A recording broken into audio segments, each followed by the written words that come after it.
Okay, welcome to episode 13 of the podcast. Hope you guys all had a good week on the trading front.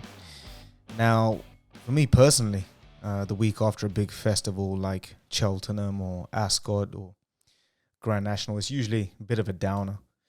Partly because there's not as much money going through the markets after a big festival, so it's a little bit trickier to trade. And partly because I'm so drained and burnt out from working full on. On a regular trading session on a normal week on the racing, for me, is around 4 hours long. And on festival days, it can be up to 8 hours just because there's so much liquidity. You can scalp money out a good few hours before the start of the first race. And at Ascot, there's around 7 races a day. So it's quite spread out. And, that's over 5 days. So it's a long festival. And it's quite taxing mentally. That's around 40 hours just on horse racing. So yeah, the week after, I usually take my foot off the gas. I'll probably work only a couple days and, just look to rebuild some momentum.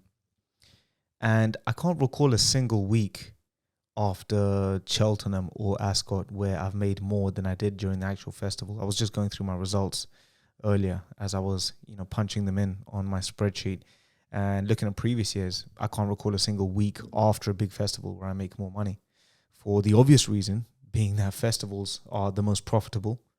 I usually make between around 1,500 to 2,500 in profit on the big three: Cheltenham, Ascot, and Grand National. That's what I make on average, given my trading style and my staking.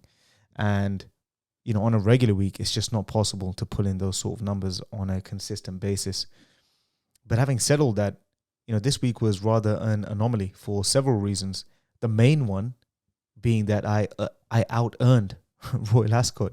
In fact, I made what I was supposed to make last week, this week, and I made this week what I was supposed to make last week. So it's been a funny topsy-turvy turn of events. Now, in all honesty, it wasn't that hard to outdo last week since I barely made £400. I spoke about it in the last episode. It was a very lackluster performance. For me, it was unusually harder to trade than what I've seen in previous years. There was a lot of bots around, a lot of unpredictable and highly volatile movements in the last 10 minutes. And greed and impatience just sort of took over, and it culminated in a silly loss on the second day of the festival, which pretty much wrote off any hopes of hitting my usual figures. But I discussed that already on my last week's performance on the last episode, when I spoke about expectations and how it's important to make that clear distinction between separating goals and projections with your expectations.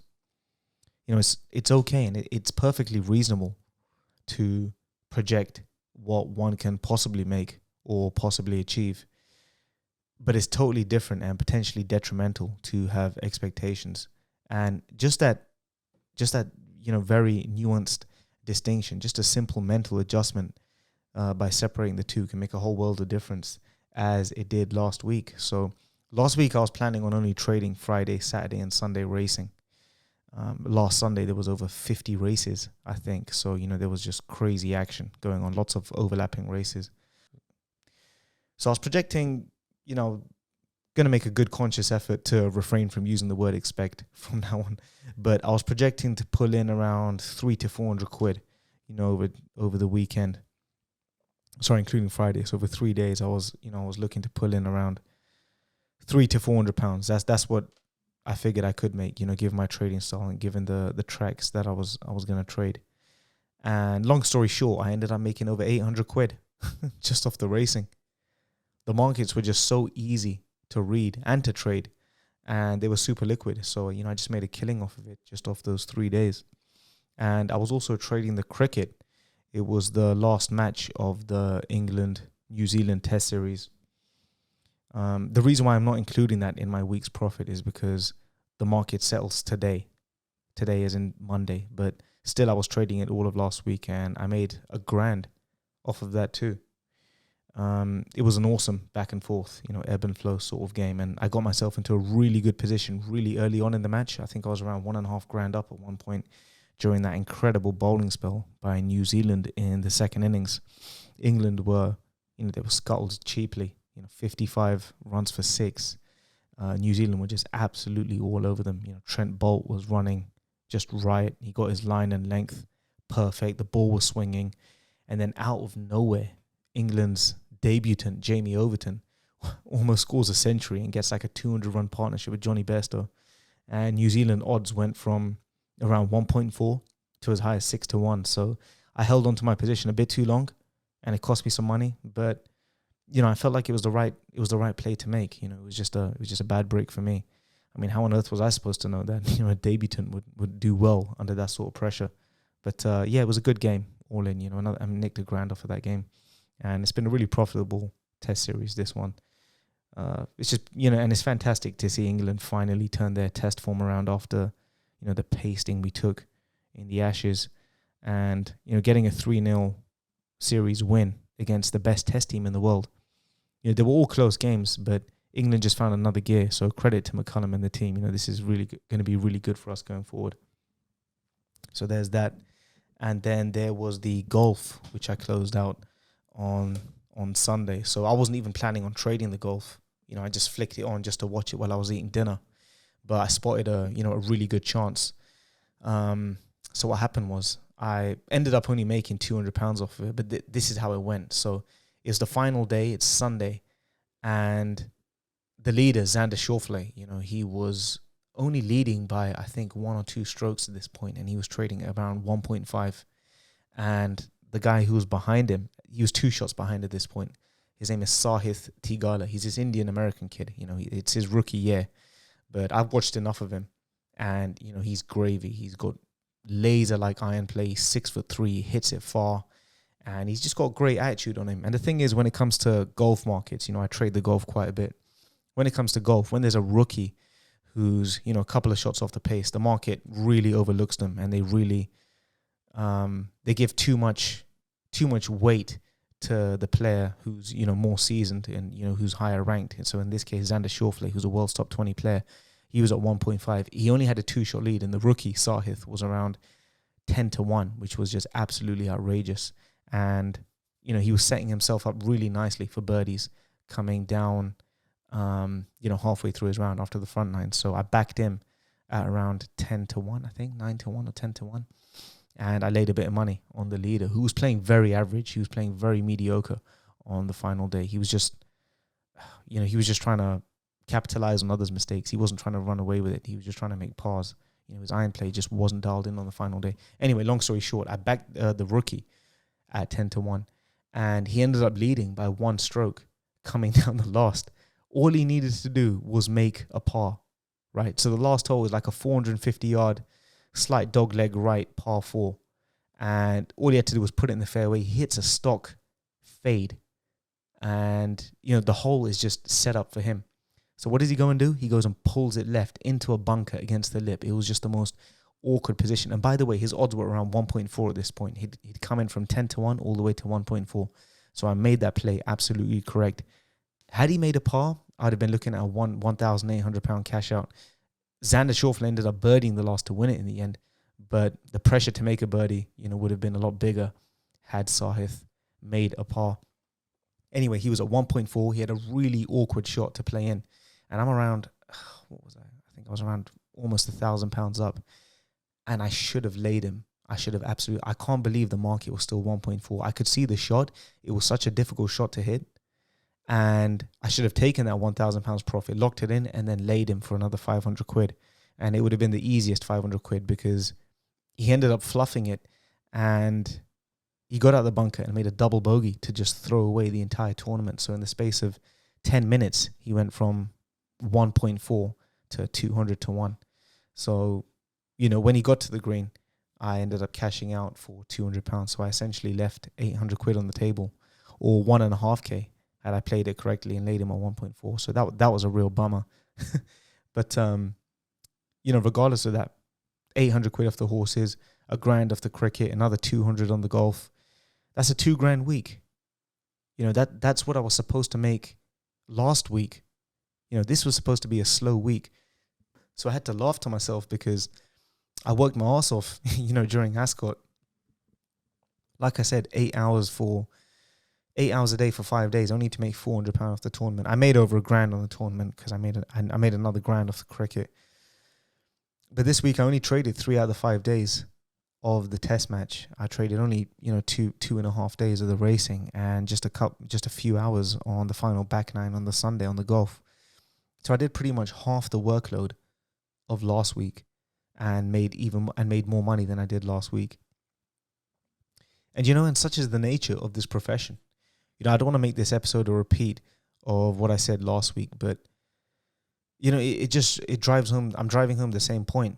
As I said last week, that expectations can really be detrimental to your bottom line, because when you start throwing out ambitious targets that you feel like you're supposed to hit, it pushes you to get over aggressive and start seeing things that aren't there. And like I said before, trading doesn't work like that. This is a game that rewards patience. Your only job is to be ready for when the opportunities fall in your lap. And that's exactly what I did this week. I just waited for the opportunities to come to me. I wasn't planning on trading the golf, but I saw it and I made the right play. And, I made £200, easy work. Cricket, I $1.5 up at one point, made £1,000 off that, and £800 off the racing. It happened so easily just because I was ready and I struck at the right time. Whereas last week I was just pushing and pushing so hard when opportunities weren't there, and it was just a real battle against myself. The hardest part of trading, and the part that 99% of people struggle with, is the discipline of sitting on your hands and not making trades. Sometimes you're just itching to take a position, and when you do that, when you feel like that, you start seeing things that aren't there. And when you have expectations, it only adds fuel to the fire, because sitting there and doing nothing and not making money, it feels like you're on a countdown where you haven't hit your goal and you're running out of time till the end of the week, and you have to feel like you're doing something. So you end up making a trade, which you shouldn't have made. You lose money.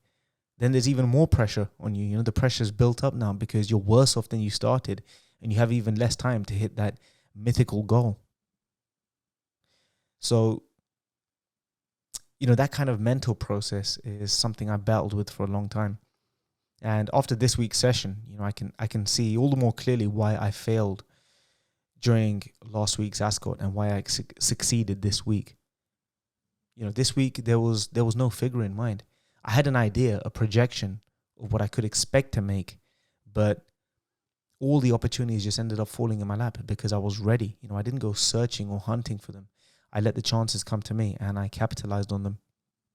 This week I had no expectation, but I was alert. I was very alert. I was on edge. I was very focused because I didn't want another bad week. And deep down, yeah, I did want to make up for the profits that I lost out on during Ascot, which is fine, but I didn't act on that urge.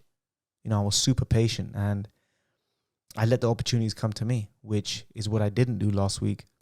And had I behaved the same way last week, no doubt would I have touched around, $2,000 in profits off the racing, plus the grand off the cricket. It should have been a $3,000 week last week. But yeah, this week was a funny one. It totally caught me off guard. And it was probably one of the most enjoyable trading weeks I've had. And it really didn't have anything to do with the money. I've had £2,000 weeks plenty of times before. I've had much bigger weeks that was super stressful. But, what's so funny about this week is that it just felt so easy. I had no pressure. I didn't work that many days. 2.5 days on the racing, half the test match, and just the final back nine on the final day on Sunday for the golf. So I didn't even work that many days. I didn't press that hard. But that's not to be confused with laziness or sloppiness, because whenever I was at my desk, I was completely in the zone and ready, but I was patient. So again, it's important not to confuse the two. Just because I didn't work that hard, I worked smart. I didn't work flat out. But last week, during Ascot, I worked flat out. I worked hard, but I didn't work smart. So it's just that simple, shift in mentality, which paid huge dividends this week. In other instances, I've opened up markets that, I've looked at and, I can spot great money-making opportunities, but because I'm too burnt out and not in the zone, greed and impatience takes over. So being able to spot opportunities in the market is one thing, but you have to be mentally present if you're going to make the right play. Finding an angle to enter the market is only half the battle. You have to manage your positions carefully when it's live, and you have to be disciplined with your entry and exit, because losing money on a trade where you have the edge is just criminal. I've been trading for a good few years now, and every so often you get hit with a hard lesson, but I'm at a stage now where nothing that happens to me hasn't already happened. I've had many sessions where I've overtraded. I've had many weeks where I've had high expectations and didn't do too well. I've had many weeks where I had no expectations and did very well. I've even had weeks where I have worked, really hard and overtraded and still did well. So I've made every mistake in the book, and sometimes I've gotten away with it. But more often than not, I've had to pay for those lessons. So even though I can say here and say I've seen it all, I've made every mistake in the book, I clearly still haven't learned from those mistakes because I still keep repeating them. And when things go well, it's easy to get deluded and arrogant and start breaking your own trading rules and ignoring what works because you get greedy and you think you're untouchable, but nothing humbles you quicker than the markets. So, almost every mistake that I make right now at my stage of trading is it's literally the same mistake I've made in the past. And that's the thing about life. If you don't learn your lesson the first time, if you make a mistake the first time and you don't learn, whether it's the first time or the second time or the third time or the 30th or the 300th time, then guess what? You're just gonna keep replaying your life on loop over and over again. The same things are gonna creep up on you until you make a conscious effort to change things. Problems never go away. So ignoring them or sweeping them under the carpet isn't going to make them disappear. They're only going to get bigger and bigger over time until you're forced to confront them. And I'm at a stage now where I've really got no excuse why I shouldn't be getting to the next level. I'm at a stage now where I said to myself I should be heading towards 5-figure trades and consistent $2,000 weeks because I've got the skill and I've got the experience. But I'm still a sucker to making novice errors. But the great thing about trading is that it's all in your hands. It's all up to you. There's nobody stopping you or holding you back. It's just a question of when is enough enough. And the last 2 weeks really drove home an important lesson, which I should have learned a longer time ago. And that's to be patient and let the markets come to you. You have to be present and have the awareness of mind to take advantage of the opportunities and walk away when they're not there or when you're not there mentally. So until I can learn to do that, week in, week out, that's when I'm going to start having the consistently high weeks. And unfortunately, because I'm self-taught, there's a lot of lessons and there's a lot of bad habits. Sorry, not lessons. There's a lot of bad habits that have become ingrained, in my psyche. And that's kind of the danger of doing things, by yourself. Of course, you got to be self-motivated, but if you keep making mistakes and there's no one to check you, to keep you in check or to point out what you're doing wrong, it's easy to just make them over and over again. And then it just gets harder and harder to get out of those mistakes. And like I said, that's something I've been guilty of for a long time. Having high expectations, over trading, seeing things that aren't there, not knowing when to walk away. But my time is now. There's really no excuse. But without dwelling on Ascot, I'm making a really big deal out of it. It's not like I lost money, but it still burns. There's only 3 of those chances a year: Cheltenham, Ascot, Grand National, and I didn't take full advantage of it. But I more than made up for it this week. But going forward, I really have to mature in that sense. But look, it's been a good week. I'm going to I see my glass as half full rather than half empty, even if I don't sound like it. I am really proud of the way that I've traded it this week. And that's something that I've really got to stay in that mindset going forward. So, July, definitely don't want to throw away the opportunities in July because there's a lot of test cricket action on. There's some good horse racing festivals coming up. And it's the British Open in the golf So July is going to be a big one, lots of money making opportunities. And, this week, whatever's left of June, I'm just going to relax. Just going to take a couple days off, going to take today off, going to take Tuesday off, and then going to get cracking again on Wednesday. So I thought I'll update the podcast and do some more video editing for my next day in the life episode, which I'm aiming to get through, which I'm aiming to get out by Friday. There's just so much footage that I'm sieving through, having to trade and then do the podcast and do video editing and then all my other bits I've got on the side at once. It's a lot on. So I know I've delayed it for a few weeks now, but this Friday I'm really going to try and get my next day in the life video out. So hopefully that's something fun for you guys to enjoy.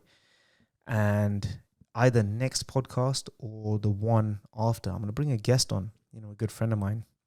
And, just thought we'll break down some of the big boxing fights. Me and him are big boxing fans. So, that'll add a new dynamic to the podcast. Hopefully it's something fun. And, I know a lot of people like boxing. So, hopefully that gives you some food for thought, some betting angles to potentially take. And, just a discussion where anyone can chime in. So, just going to add another dynamic to the podcast and get someone on here. I'm a bit over-engineered here. I've got this expensive piece of kit. I've got like 4 microphones and I'm only here talking to myself. So might as well make full use of it. But, that's probably for next week or the week after. But yeah, like I said, I'll try and get that day in the life video out this Friday. So yeah, we'll wrap it up here. Hope you guys enjoyed this episode and gave you something to think about. Let me know what you guys think in the comments below. And as usual, don't forget to like, share, subscribe, comment, obviously. And I'll see you guys soon. Peace.